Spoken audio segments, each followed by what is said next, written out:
Hey guys, what's going on? It's Chad Driscoll here with the Daily Driscoll, and on today's episode, I'm going to be talking training plans and how to maximize your gains based on your schedule. Let's get to the episode.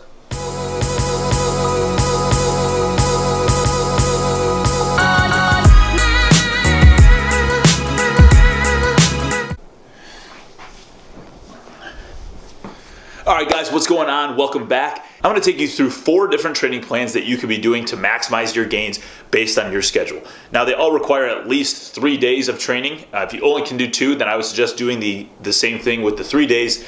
But I'm going to walk you through it. But I think first I'm going to grab a whiteboard. I'm going to try and find a whiteboard or some type of piece of paper because I think it's going to help organize and structure what I'm talking about so you can get a better grasp on it. Alright, so first thing you need to know is that you need to schedule a plan based on your schedule. That is the key to longevity. That is the key to doing things at a consistent basis. If you can't sustain, 6 days a week, but you have a 6-day plan, number 1, you're not going to see fantastic results. Number 2, it just doesn't work for your life.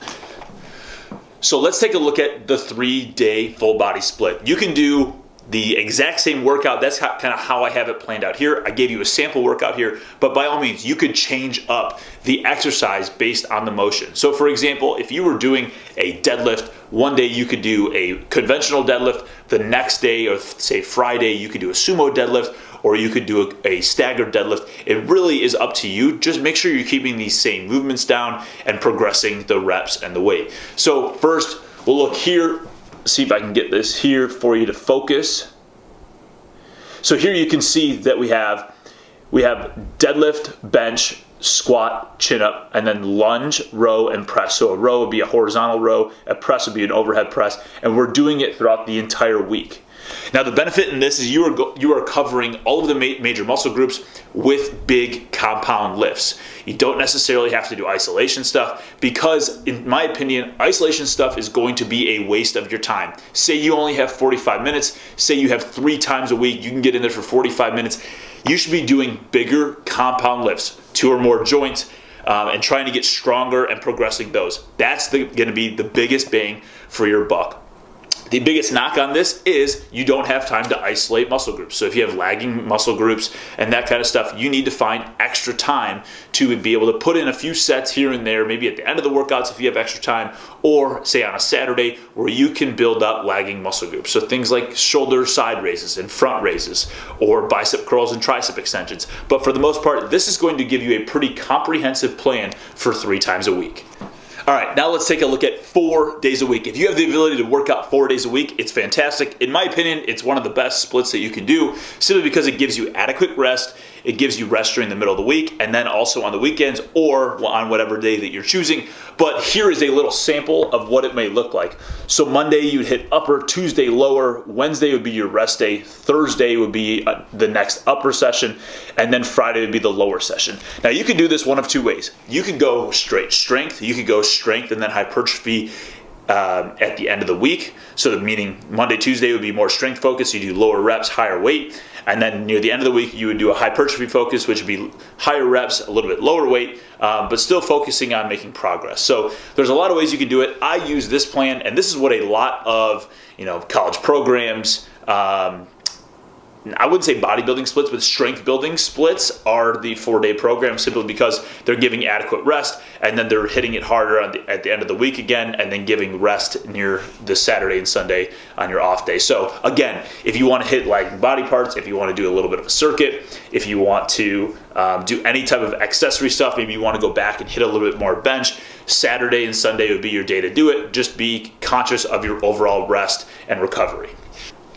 If you want to go 5 times per week, so 5 times per week, all you're going to do is keep the exact same split as the 4 times per week, but on that rest day, you could insert a cross out rest.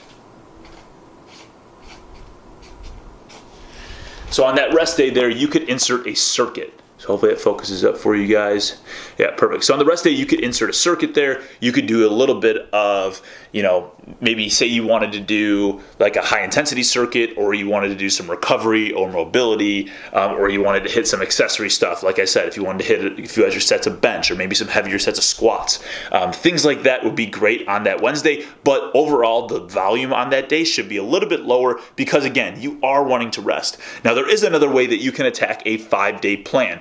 So you could also do upper lower on Monday and Tuesday, but then change the Wednesday to Friday. So you go upper lower on Monday, Tuesday would be a little bit more strength focused, and then you would go Wednesday would be a push day. So you do chest and triceps and shoulders, and then the Thursday you would do a pull. So back. Maybe you'd include a little bit of deadlifts if you deadlifted on Monday and you're not going to deadlift on that Friday. So back, biceps on that Thursday, and then the Friday would be lower again. So again, that would be upper, lower Monday, Tuesday, and then you do push, pull, and then lower again on Friday. That's also a significant 5-day plan. And that one works pretty good if you can stick to it. My only worry with that is if you are just going just because and you can't necessarily take the overall volume, you might get a little burnt out, risk of overtraining. So just be sure you're taking rest as needed.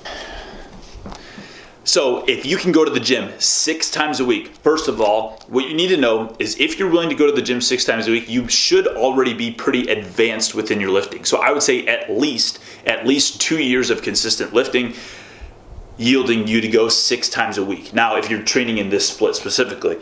So if you do go 6 times a week and you really want to put on some muscle, or you want to burn off some fat and put on some lean muscle, the first thing you should know, it is advanced. It is a lot of volume, and you should take your time with it and be cautious. But how it looks is you're going to do push, pull, lower, okay?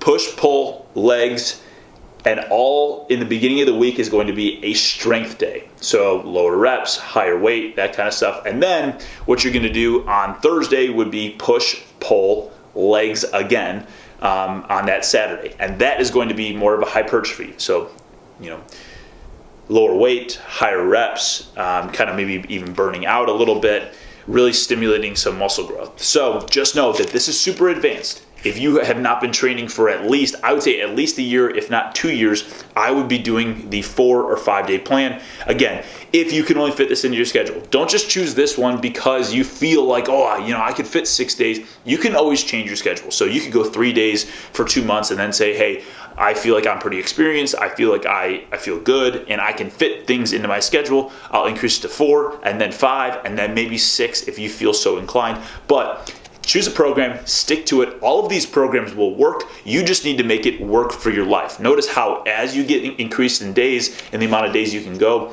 you can split it up a little bit more. But for the 3 days, I know people who are very, very fit who are doing 3 days a week. They're doing full body workouts and it's working. So stick to the plan, stick to what works for you, and the longevity of it is going to take its effect. My philosophy on lifting is you should be able to train for the next day. You should never really be sore.